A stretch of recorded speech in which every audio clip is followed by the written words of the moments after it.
Assalamualaikum warahmatullahi wabarakatuh.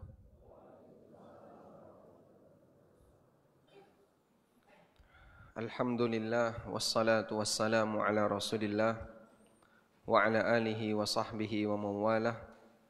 Wa ashhadu an la ilaha illallah wahdahu la syarika lah wa ashhadu anna Muhammadan abduhu wa rasuluh sallallahu alaihi wa ala alihi wa sahbihi wa man tabi'al huda ila yaumil qiyamah. Alhamdulillah, puji syukur kita haturkan kehadirat Allah. Pagi ini kembali kita lanjutkan pembahasan dari buku Umur yang kedua. Insyaallah kita mau membahas tentang aturan seputar masalah wakaf. Tentang rukun subjek sudah ya? Halaman berapa sekarang? 82, berarti langsung masuk di ketentuan wakaf. Jadi mengulang kajian sebelumnya, pembahasan tentang wakaf itu ada 3 pokok kajian utama. Apa saja itu, Pak? 3 materi utama wakaf. 1, subjek wakaf. Yang kedua, objek wakaf.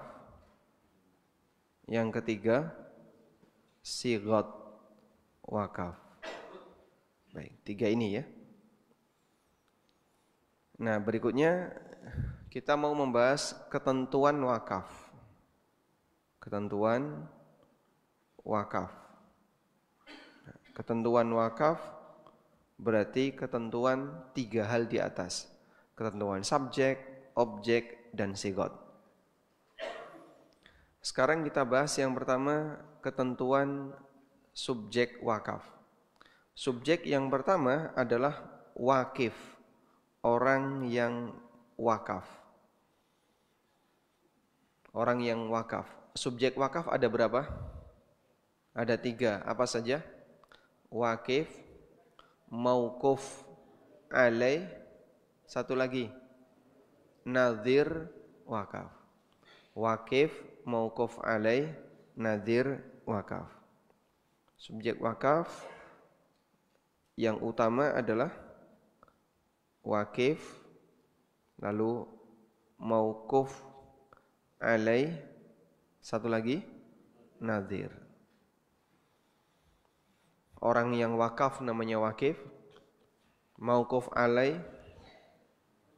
orang yang penerima manfaat objek wakaf. Nadhir, pengelola. Nah, kita coba kembali ke buku. Ketentuan terkait wakif atau orang yang wakaf. Pertama, wakif harus jaiz lit tasarruf, jaiz lil waqfi. Orang yang memiliki kelayakan untuk melakukan wakaf. Memiliki kelayakan untuk melakukan wakaf. Kelayakan ini yang menentukan apakah wakafnya sah atau tidak sah. Dianggap atau tidak dianggap. Bahasa lainnya dianggap itu sah. Wakafnya dianggap, diakui. Artinya sah. Tidak dianggap berarti tidak diakui, berarti tidak sah. Kriteria itu meliputi. Jadi kapan tindakan wakif itu diakui secara hukum?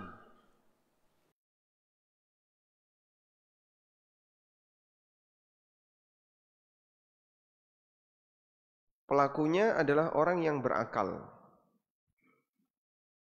Maka orang yang sakit jiwa wakafnya tidak sah. Yang kedua, baligh, yaitu adanya tanda baligh sebagaimana yang dijelaskan.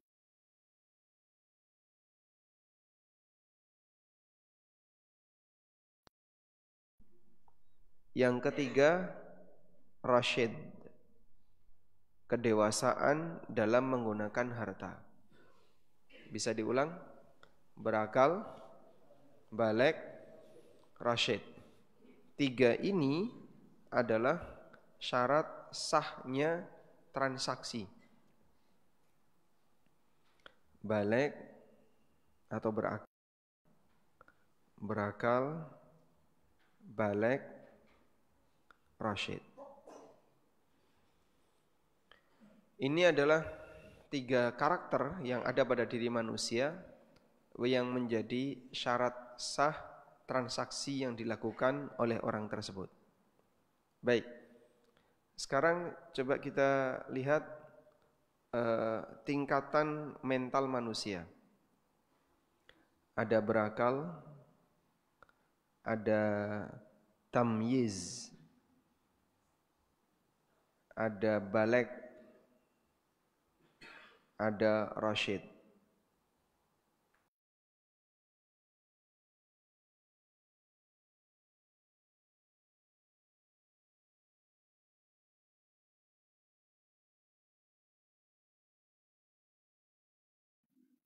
Lebih sempurna mana? Berakal dengan tamyiz. Lebih duluan mana? Fase berakal atau fase tamyiz? Berakal. Jadi tamyiz dulu baru berakal. Atau berakal dulu baru tamyiz? Berakal dulu baru tamyiz. Sejak kapan manusia itu berakal?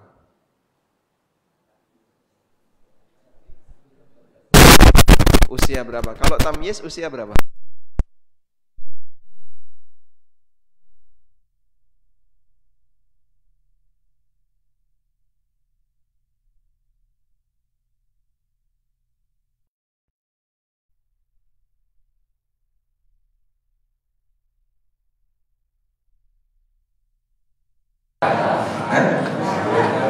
Belum. Nanti gila. Baru nangis. Lapar nangis. Kalau sedih nangis. Seneng ketawa gitu. Jadi bayi itu berakal atau tidak? Misalnya bapak punya bayi ya, dicubit ketawa, dikudang nangis, responnya terbalik. Itu bayi berakal atau bayi gendeng? Bayi itu berakal atau tidak? Berakal. Jadi kapan manusia berakal? Sejak bayi, sejak lahir. Cuman tingkatan akalnya sesuai dengan usianya. Sehingga tamyiz itu berakal plus. Dia tidak hanya berakal, tapi berakalnya sudah berfungsi lebih. Sehingga dia bisa mengenali ini najis, ini bukan najis, ini baik, ini tidak baik, ini aurat, ini tidak aurat, dan seterusnya. Baik. Selanjutnya baligh. Baligh dengan tamyiz duluan mana? Duluan tamyiz. Sehingga baligh ini kira-kira definisinya apa, Pak? Usia batas manusia mendapatkan kewajiban syariat. Itu usia baligh. Biasanya berapa? Kalau perempuan 10 sampai 15 anggaplah normalnya ya. Kalau laki-laki 14, 15. Jadi laki-laki lebih telat baligh daripada perempuan. Tapi nanti dia memimpin perempuan. Padahal dia telat balighnya. Nah, sekarang laki-laki yang usianya di antara 14 sampai 15 pada posisi baligh. Pertanyaannya, apakah baligh itu harus berakal? Baligh itu harus berakal enggak? Orang gila bisa berakal? Orang gila bisa baligh? Orang gila bisa baligh? Bisa. Berarti baligh ini lebih ke ciri fisik. Kalau tamyiz berakal ini mental ya. Maka orang gila dia bisa balik walaupun dia gila. Asal organ reproduksi dia normal, dia bisa balik. Makanya orang gila bisa hamil sebagaimana orang gila bisa menghamili. Selanjutnya Rasyid. Rasyid ini tingkatan di atas balik. Tapi ini kembali ke ciri mental tadi. Di atasnya tamyiz. Rasyid ini kedewasaan. Kedewasaan dalam menggunakan harta.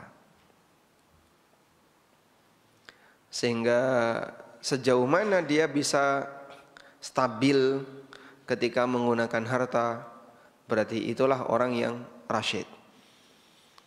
Ada anak SMA tapi semalam bisa habis 2 juta, 1 juta. Anaknya orang kaya ya. Dia hambur-hamburkan duitnya, berarti anak ini belum rasyid. Baik. Sekarang Anda bisa lihat di sini. Sejak kapan ibadah manusia itu sah? Sejak kapan ibadah manusia itu sah? Sejak tamyiz. Sejak tamyiz. Ini batas ibadah sah. Salatnya anak tamyiz sah walaupun dia belum balik. Adzannya anak tamyiz sah walaupun belum balik. Apalagi aneka ibadah orang tamyiz sah, umrohnya, hajinya sah semua walaupun dia belum balik. Puasanya sah. Sehingga ibadahnya manusia tamyiz sah. Sejak kapan manusia diberi kewajiban syariat? Sejak balik. Sehingga ini batas wajibnya kewajiban syariat. Artinya Allah Subhanahu wa taala mempersiapkan manusia sebelum dia mendapatkan kewajiban syariat sekitar 4 sampai 7 tahun sebelum dia mendapatkan kewajiban. Sehingga dia di usia 7 tahun sudah tamyiz. Baru balik usia 14 tahun atau 15 tahun. Berarti antara 4 tahun sampai 7 atau 8 tahun Allah kasih kesempatan manusia untuk ibadah sah dulu sebelum diwajibkan. Maka proses berlatih untuk melaksanakan ibadah sudah datang lebih awal. Ibaratnya kita masa trainingnya lama. Sehingga kalau usia 7 tahun, usia 8 tahun sebelum balik dia sudah sah sholatnya, tapi dia tidak sholat, dosa atau tidak? Dosa atau tidak? Tidak. Anak ini misalnya meninggalkan sholat, atau anak ini meninggalkan puasa, walaupun tanpa uzur dia tidak berdosa.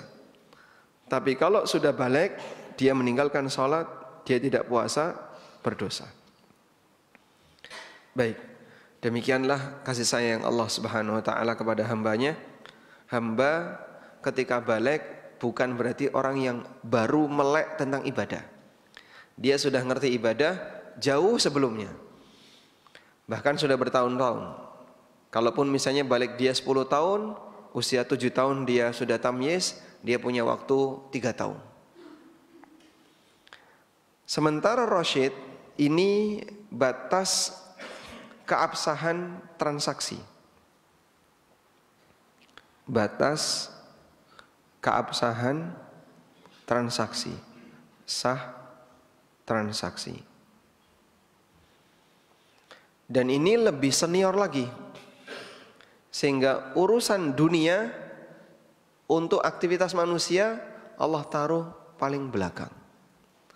Setelah dia berhasil melaksanakan urusan ibadah, urusan agama, dia bisa melaksanakan kewajiban sholat, dia bisa melaksanakan kewajiban puasa. Kapan kewajiban atau kapan aktivitas dunianya diakui? Nanti ketika dia sudah rasyid. Masih jauh. Dan ini salah satu di antara bukti perlindungan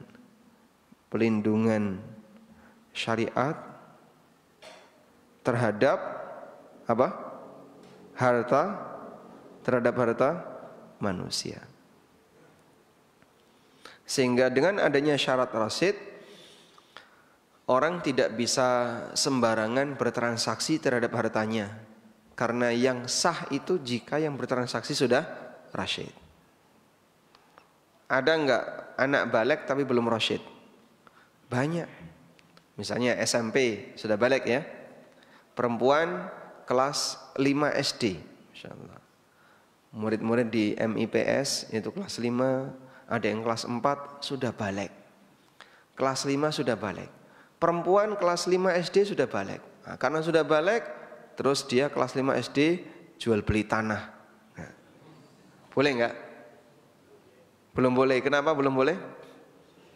Karena dia belum rasyid. SMP jual beli mobil, boleh enggak? Boleh tidak? Belum boleh. Karena dia belum rasyid.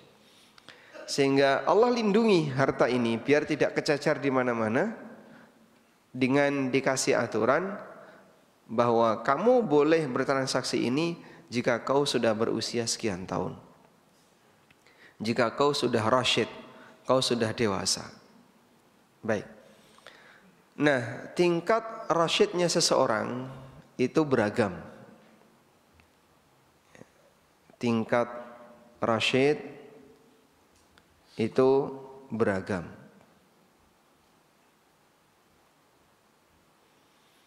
Ada orang yang rasyid untuk transaksi kecil, tapi tidak rasyid untuk transaksi besar. Jadi misalnya bakul di pasar ya, biasanya jualan bumbu, jualan apa misalnya, jualan beras, minyak dan seterusnya. Tapi dia disuruh jualan tanah, tidak bisa. Dia disuruh transaksi kendaraan, tidak bisa. Nah, ada juga orang yang masih muda tapi dia pinter. Dia bisa transaksi triliunan, dia bisa transaksi miliaran. Bagi dia transaksi tanah itu hal yang ringan, transaksi mobil hal yang ringan. Maka dia rasyid lebih cepat dalam urusan harta. Nah, seperti ini tergantung lingkungan atau kebiasaan. Ada orang yang usianya 20-an tahun, tapi transaksinya sudah triliunan. Ada orang yang usianya 50-an tahun, tapi dia transaksinya hanya di angka jutaan, bahkan ratusan ribu. Tidak bisa lebih dari itu. Maka dia mau beli motor saja itu ndredeg. Ini baru pertama kali saya beli motor sendiri. Itu ndredeg dia, nggak berani. Tapi karena dia nggak ada temennya nekat. Ada pak kayak gitu ya. Nah, ndredegnya itu menunjukkan kalau dia belum rasyid di bidang ini. Nah, kalau belum rasyid, carilah teman yang sudah rasyid. Dia transaksi jual beli mobil. Dia ndredeg jual beli mobil. Saya tidak ngerti mas. Jangan-jangan nanti saya dihapusi, ditipu. Tidak ngerti mobil itu apa. Terus perlengkapan administrasi mobil itu kayak apa. Dia nekat transaksi. Ada banyak yang kurang. Bannya kurang, setirnya kurang, joknya kurang.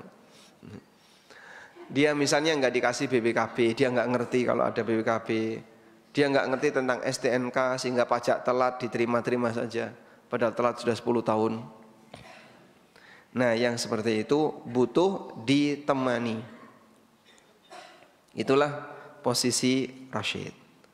Makanya kalau Anda bertransaksi sesuatu kok nilainya besar dan belum ngerti, sebaiknya ditemani. Orang kafir transaksi mereka lebih cepat. Karena yang mereka pikir hanya dunia.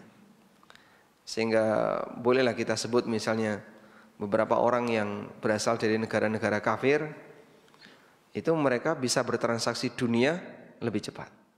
Di usia sekian, tapi transaksinya triliunan. Padahal baru 20-an, Pak. Baru lulus kuliah itu. Umur 22, umur 23, dia sudah bisa transaksi perusahaan. Dia bisa triliunan. Padahal yang sepuh-sepuh, yang sudah tua, belum tentu berani transaksi segitu. Tapi ada yang sudah berani.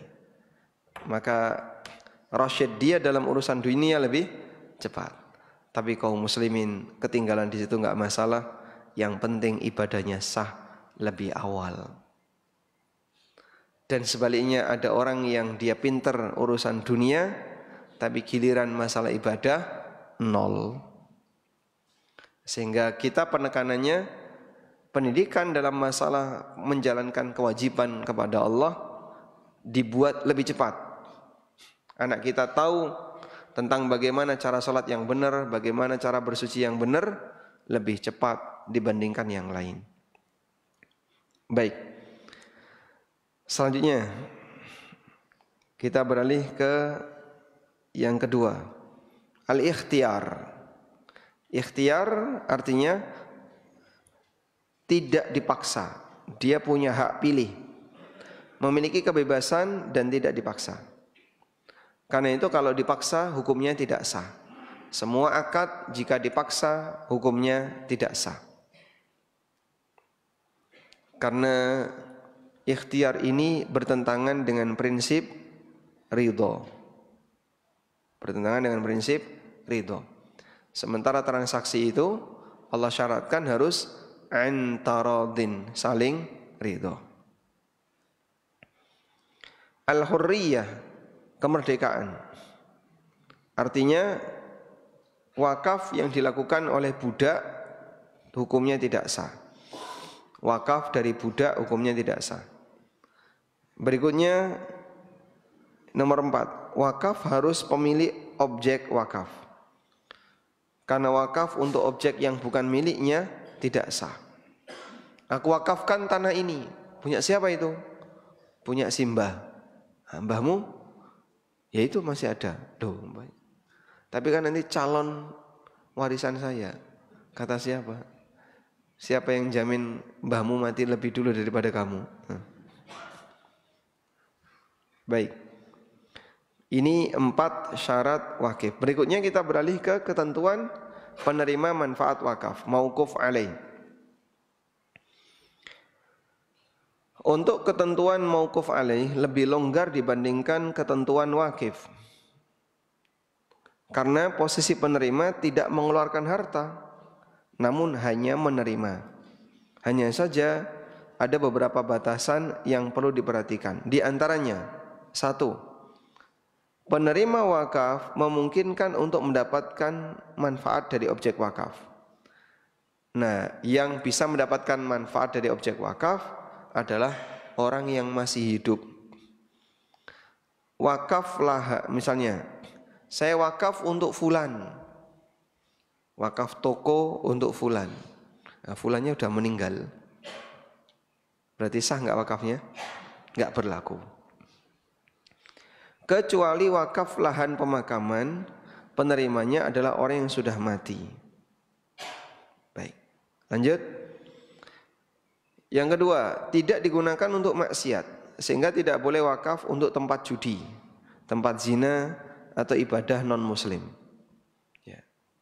Kita tidak perlu terkecoh dengan penghargaan yang diberikan oleh sebagian oknum pemerintah kepada warga Indonesia yang wakaf lahan untuk agama lain. Dan itu kan sempat dibanggakan ya. Sampai orangnya dikasih penghargaan. Sehingga dia berbuat salah tapi dikasih penghargaan. Ya, bagi kita non-muslim tidak boleh menerima wakaf dari muslim. Karena wakaf tidak boleh digunakan untuk maksiat. Jadi misalnya wakaf dipakai untuk tempat ibadah non-muslim, tidak boleh. Baik. Atau wakaf dijadikan sebagai tempat maksiat. Daripada kalian judi di mana-mana diusir, udahlah di rumah saya aja. Saya wakafkan rumah ini untuk kalian. Masya Allah. Dia wakaf rumah untuk para penjudi. Dan ini masuk kategori ta'awun 'alal itsmi wal 'udwan. Tolong-menolong dalam maksiat. Wakaf gardu itu boleh enggak? Gardu. Hah? Boleh enggak wakaf gardu? Boleh? Apa fungsi gardu? Untuk pos. Gardu itu untuk pos Gojek. Nek Gojekan di mana? Gardu. Untuk pos ronda. Sehingga sebenarnya fungsi gardu ini untuk pos ronda. Ada enggak maksiat di gardu? Apa?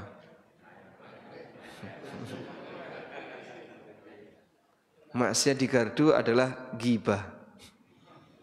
Yang paling banyak ghibah. Cuman itu salah penggunaan ya. Kalau fungsi utamanya sudah benar, tapi salah penggunaan.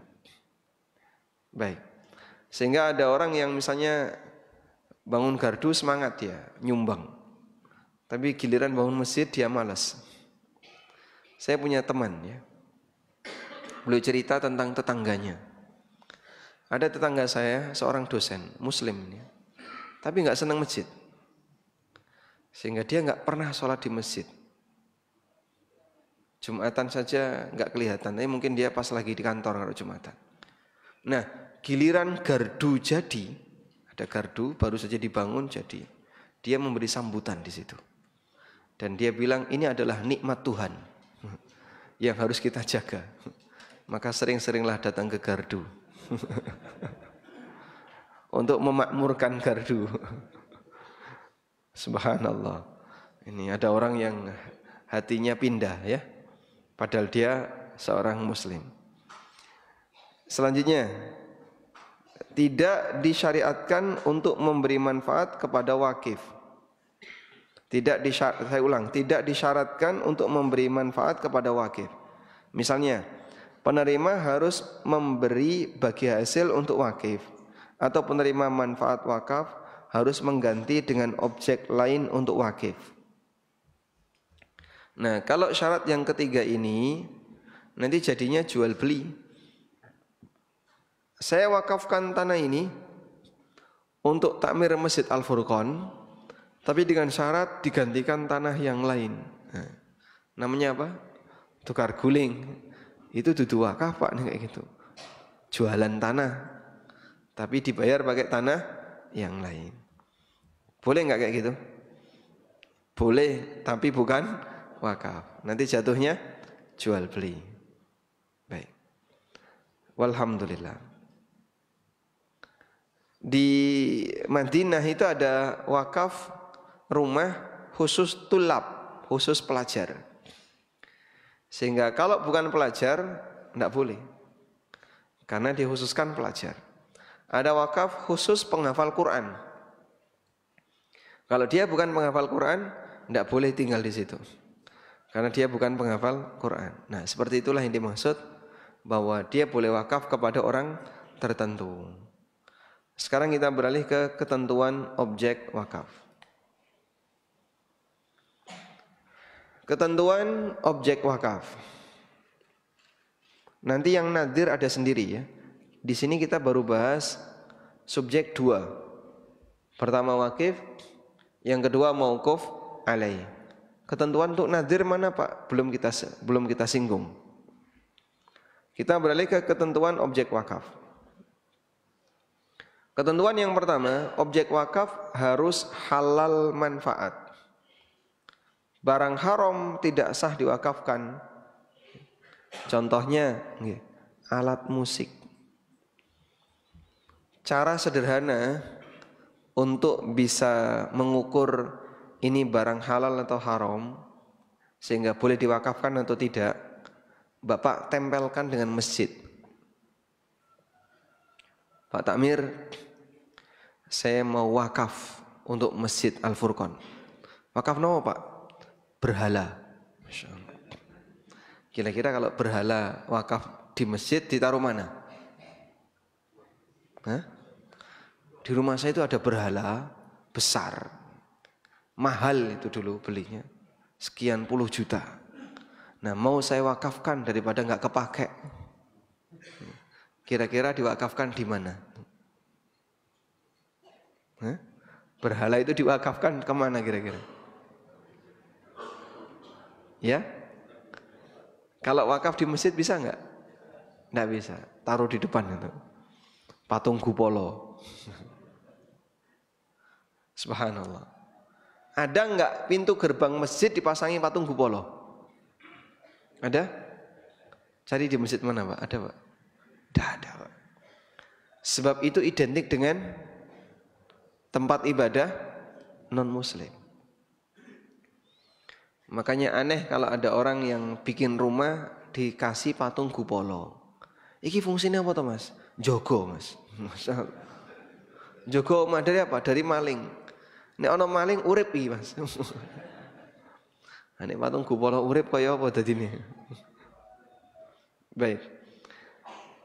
Contoh yang lain. Ada orang, mohon maaf ya, mau sedekah 1 pak rokok di masjid. Satu apa ini namanya? Slot. Namanya slot.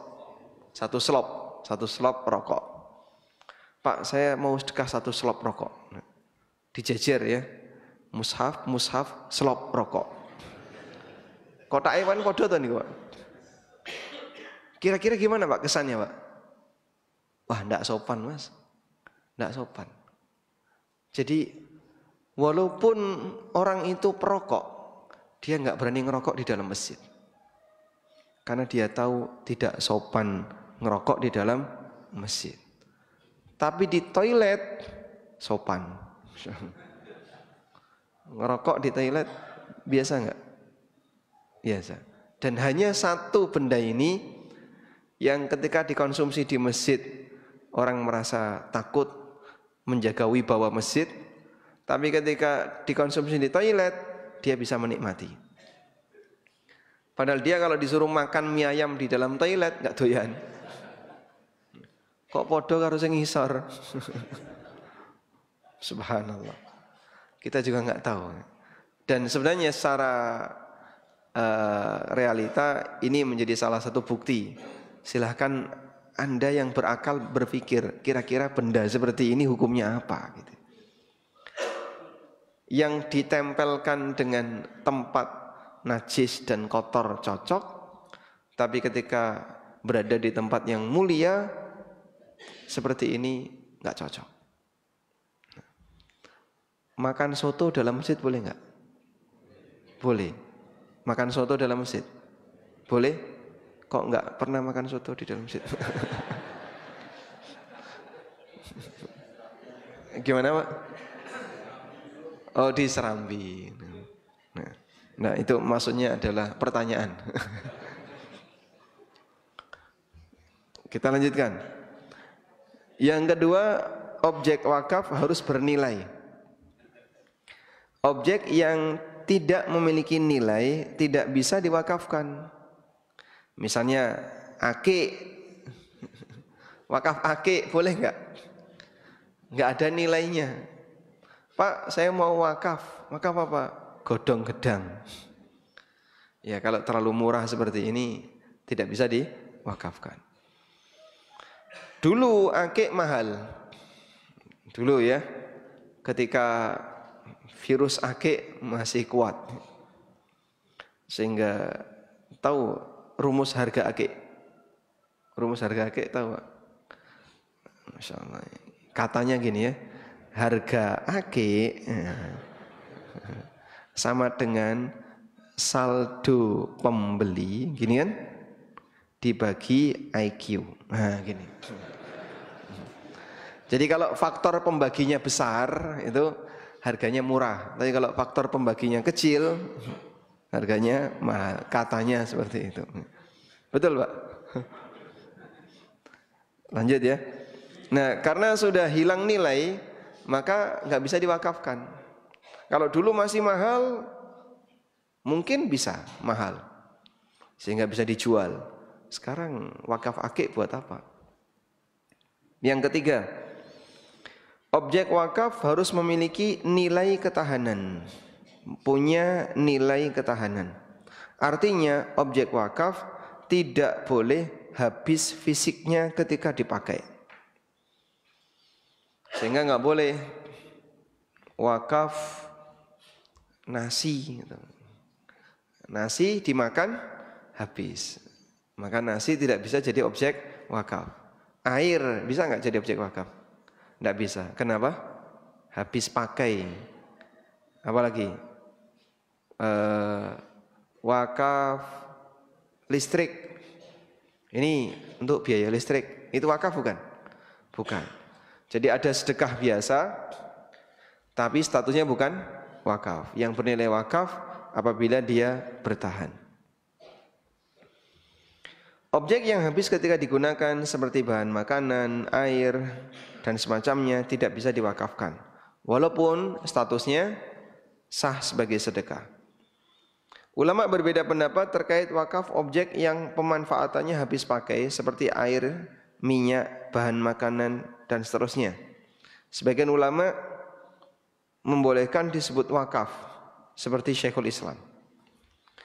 Beliau mengatakan, walau qala al-insanu tasaddaqtu bihadha ad-duhn ala hadha al-masjid liyuqada fihi jaza. Jika ada orang mengatakan, aku sedekahkan minyak ini untuk dipakai di masjid, dijadikan sebagai bahan bakar, jaza, hukumnya boleh. Wa huwa min babil waqfi, dan ini termasuk wakaf. Jadi kalau dulu masjid diterangi dengan sentir. Sentir itu bahasa Indonesianya lampu teplok. Apa bahasa Indonesianya? Lentera ya. Jadi masjid diterangi dengan lentera.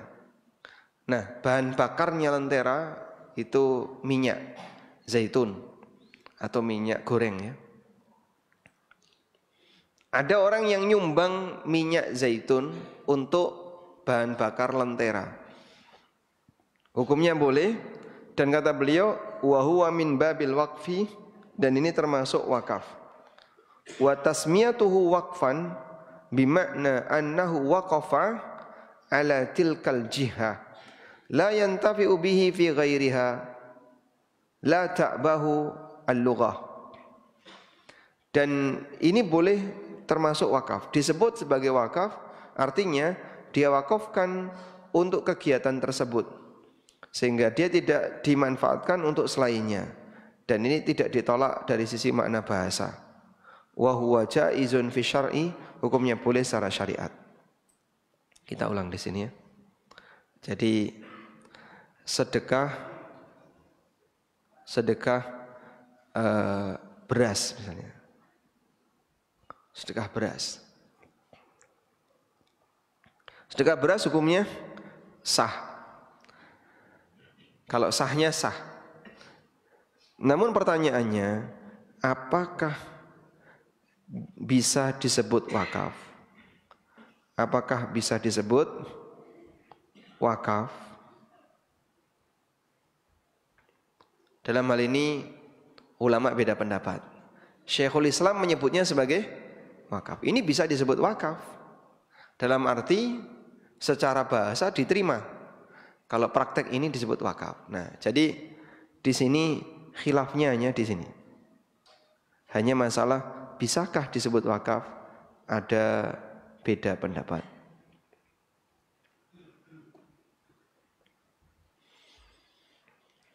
Bukan masalah keabsahannya. Kalau absah, sah dan tidak, ini sepakat ya. Ulama sepakat sedekah beras itu sah. Tapi apakah bisa disebut wakaf? Ulama beda pendapat. Baik, kita lanjutkan. Syarat yang keempat, ketentuan yang keempat, objek wakaf harus jelas batasannya. Misalnya sebidang tanah dengan luas sekian atau kendaraan tertentu. Tidak boleh wakaf untuk objek yang tidak jelas. Saya wakafkan sebagian harta saya untuk masjid. Saya wakafkan sebagian hartaku untuk masjid. Berapa? Ya nanti dulu, saya belum hitung. Nah, ngomong seperti itu belum sah, karena belum jelas harta yang mau diwakafkan untuk masjid. Sementara dia tidak menegaskan harta mana yang akan dia wakafkan, maka statusnya belum sah sebagai wakaf. Yang kelima, objek wakaf harus menjadi milik penuh wakif dan tidak ada sangkutan dengan kepemilikan orang lain. Karena seseorang tidak boleh mewakafkan apa yang bukan menjadi miliknya. Tanah orang diwakafkan, tidak boleh ya. Walhamdulillah. Cukup jelas insyaallah berkaitan dengan masalah objek wakaf. Yang kata kuncinya tadi adalah bahwa objek wakaf ini memungkinkan untuk dipakai secara waktu lama, punya nilai ketahanan sehingga manfaatnya terus bisa digunakan. Sekarang yang jadi masalah ya, tidak semua wakaf itu bisa berjalan normal.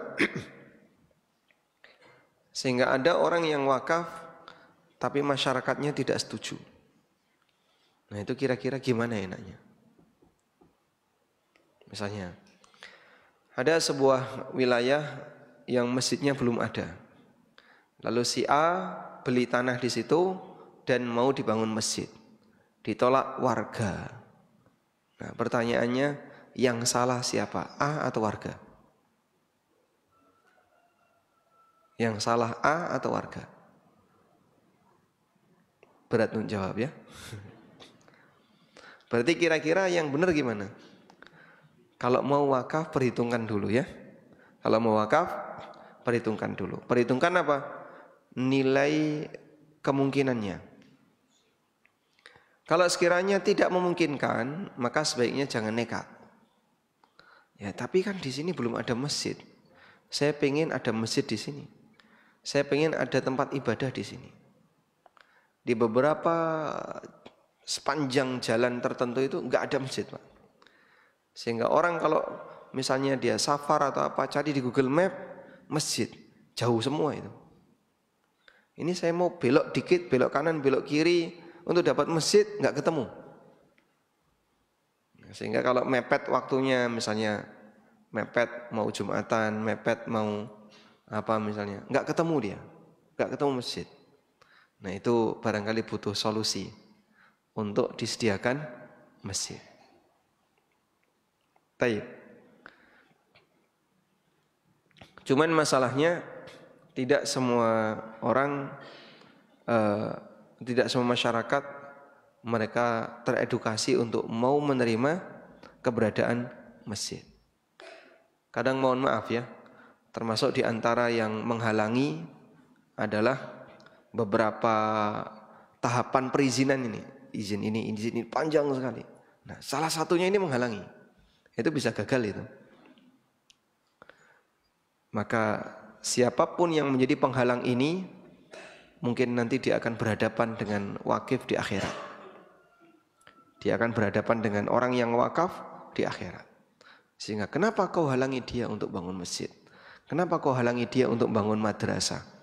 Kenapa kau halangi dia untuk bangun lembaga pendidikan? Ini akan berhadapan dengan orang itu. Dan akan diadili di hadapan Allah Subhanahu wa taala. Nah, maka berpikirlah orang-orang yang menghalangi seperti ini. Karena ketika dia menghalangi, tidak ada jaminan dia akan dibela oleh Allah. Bisa jadi yang wakaf yang akan dibela oleh Allah.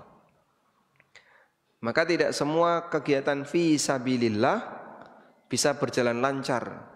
Karena ada kegiatan yang disebut oleh Allah dalam Al-Quran, yasuddunan nasa an sabilillah. Mereka menghalangi manusia dari jalan Allah. Nah itu kan kalimatnya dalam Al-Quran, yasudduna an sabilillah wa yasudduna an sabilillah. Dan mereka menghalangi masyarakat dari jalan Allah.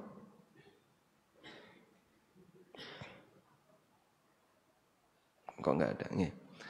Jadi liyasuddu mungkin kalimatnya. Karena mereka tujuannya adalah untuk menghalangi masyarakat dari jalan Allah, maka ini salah satu di antara bukti tidak semua wakaf bisa berjalan normal. Kalimatnya gimana Pak? Kak Nung, kata kuncinya. Yunfik.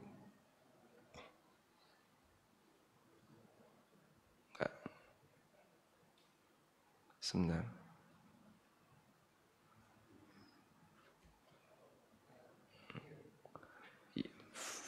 Fasayunfikuna.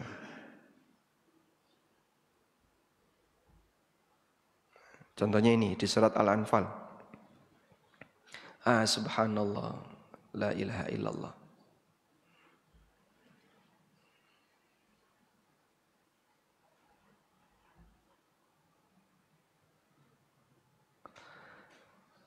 Ini beberapa bentuk orang-orang yang menghalangi di jalan Allah. Misalnya kita ambil di surat Hud, alladzina yasudduna an sabilillah wa yabghunaha 'iwaja. Orang-orang yang menghalangi kegiatan fi sabilillah. Di ayat yang lain di surat An-Nisa,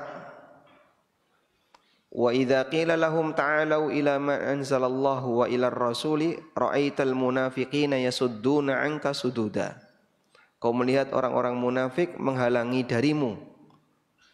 Kemudian di surat yang lain, surat Al-A'raf, alladzina yasudduna 'an sabilillah wa yabghunaha 'iwajan wa hum bil akhirati kafirun. Jadi ada orang yang mereka kerjaannya menghalangi jalan Allah.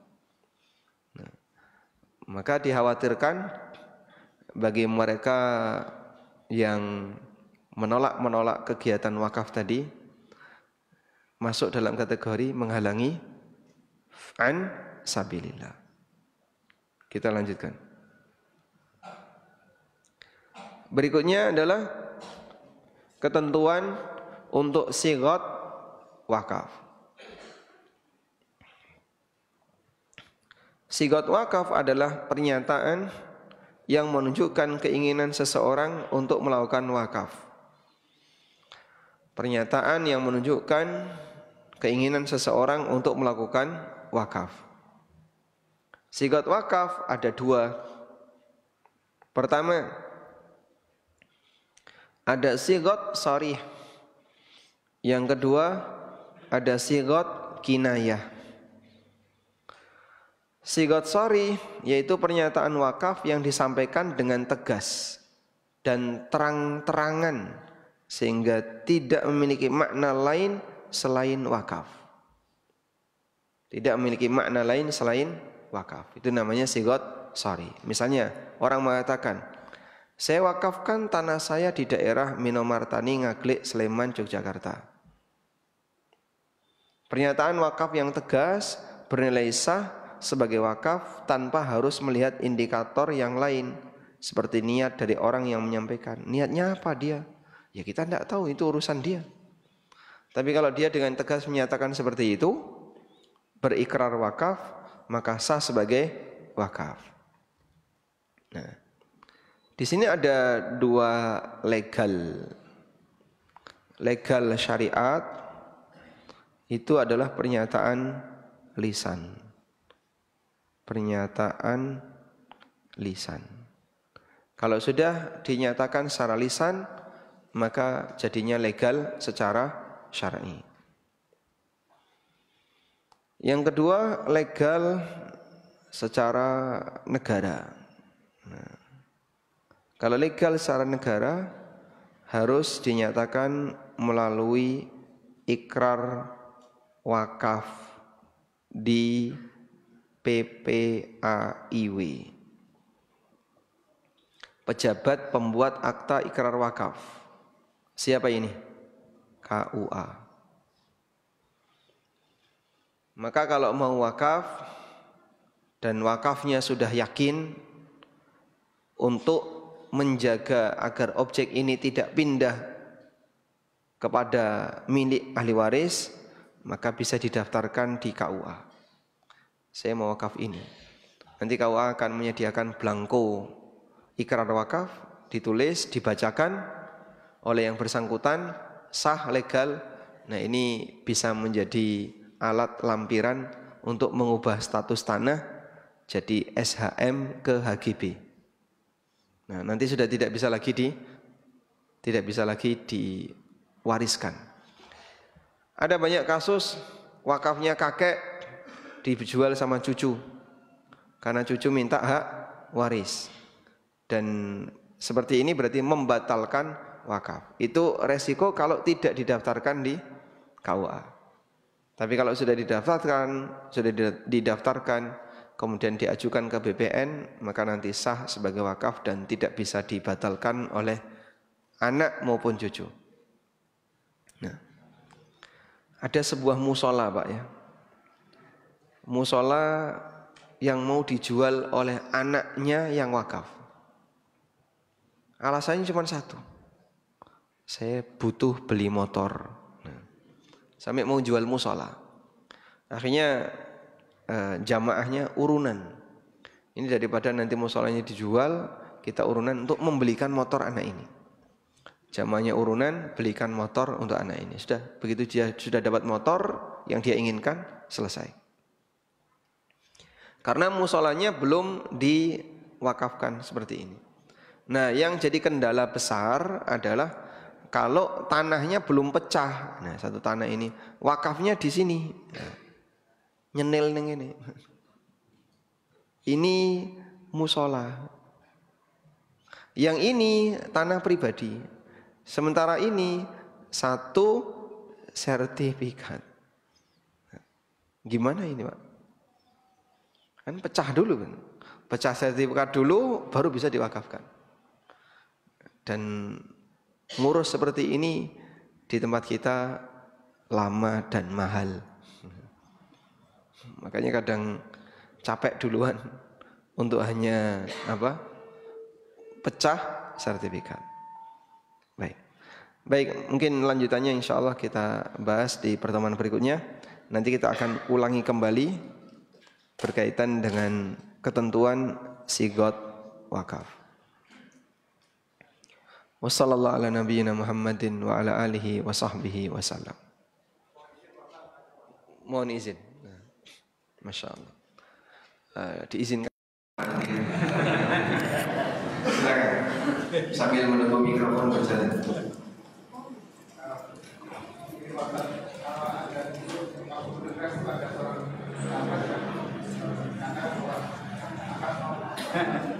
Mewakafkan dirinya untuk tanah air, untuk Indonesia.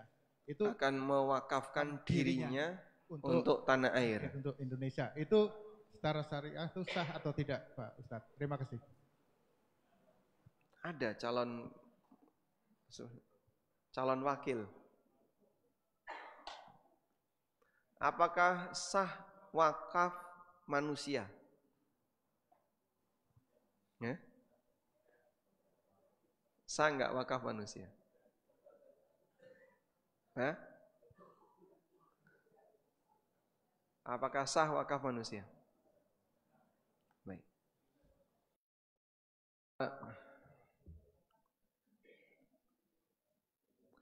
Ibunya Maryam. Siapa ibunya Maryam? Ibunya Maryam. Imra'atu Imran. Istrinya Imran. Idh qalat imra'atu Imrana, Rabbi inni nadartu laka ma fi batni muharraran fataqabbal minni innaka antas samiul alim. Ingatlah ketika istrinya Imran itu hamil.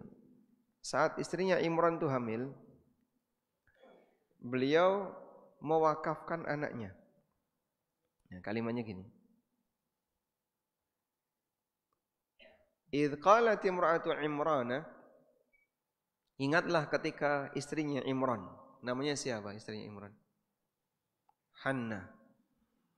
Ketika Hannah mengatakan, Rabbi inni nadartu laka ma fi batni. Ya Allah, sesungguhnya aku bernadar kepadamu untuk apa yang ada dalam perutku ini semuanya adalah untukmu. Aku bernadar apa yang ada dalam rahimku untukmu. muharraran, terbebas. Muharrar artinya terbebas dari urusan dunia. Fataqabbal minni, maka terimalah nazarku. Innaka antas samiul alim. Sesungguhnya engkau zat yang maha mendengar lagi maha mengetahui. Coba kita lihat di tafsir Ibnu Katsir. Muharrar maknanya adalah khalisan mufarragan lil ibadah. Fokus menghabiskan seluruh waktunya untuk ibadah. Wali khidmati Baitul Maqdis, dan untuk berkhidmah kepada Baitul Maqdis. Ya.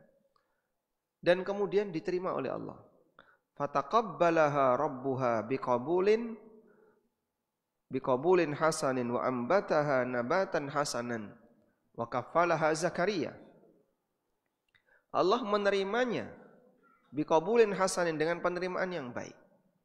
Sehingga niat baik istrinya Imran tadi diterima oleh Allah. Akhirnya gimana? Bayi itu dilahirkan, yang dilahirkan adalah seorang perempuan. Allah jadikan sebagai salah satu tanda kuasanya, tercipta darinya seorang anak tanpa bapak, yaitu Nabi Isa. Baik. Nah, jika yang dimaksud di sini wakaf dirinya adalah dia akan berkhidmat untuk tanah air tanpa dibayar, boleh. Dan itu sampai mati.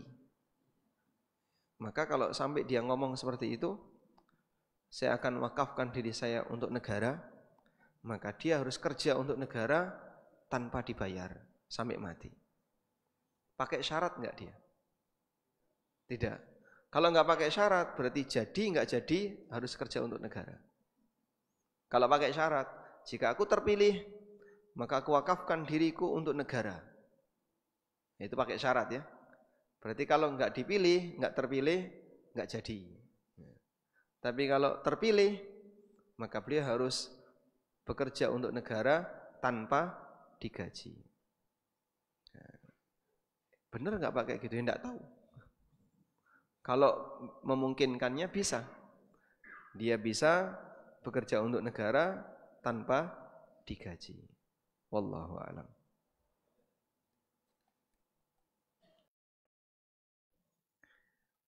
Jadi misalnya bapak-bapak mau wakaf untuk Masjid Al-Furqan, saya mau wakafkan diri saya untuk Masjid Al-Furqan. Berarti bapak kerja untuk Masjid Al-Furqan tanpa dibayar. Berkhidmat untuk masjid tanpa dibayar. Bila terlanjur mewakafkan tanah, ternyata diketahui di kemudian hari bukan miliknya, bagaimana solusinya? Ya batal. Karena ternyata yang bersangkutan wakaf objek yang bukan miliknya.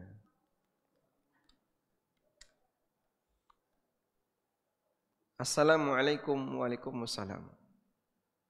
Saat kita malas menjalankan puasa sunnah, bagaimana jika kita mencari pahala puasa sunnah dengan memberi buka puasa kepada saudara-saudara kita yang menjalankan puasa sunnah? Ya, insya Allah bernilai pahala, dan mudah-mudahan Anda mendapatkan pahala puasa sebagaimana Anda memberikan makanan kepada orang yang berbuka. Wallahu a'lam. Sudah habis. Baik, cukup, sudah selesai. Demikian, semoga yang kita bahas ini bermanfaat.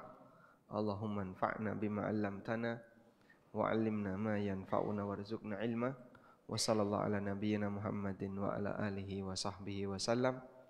Wa akhiru da'wana anil hamdulillahi rabbil alamin. Wassalamualaikum warahmatullahi wabarakatuh.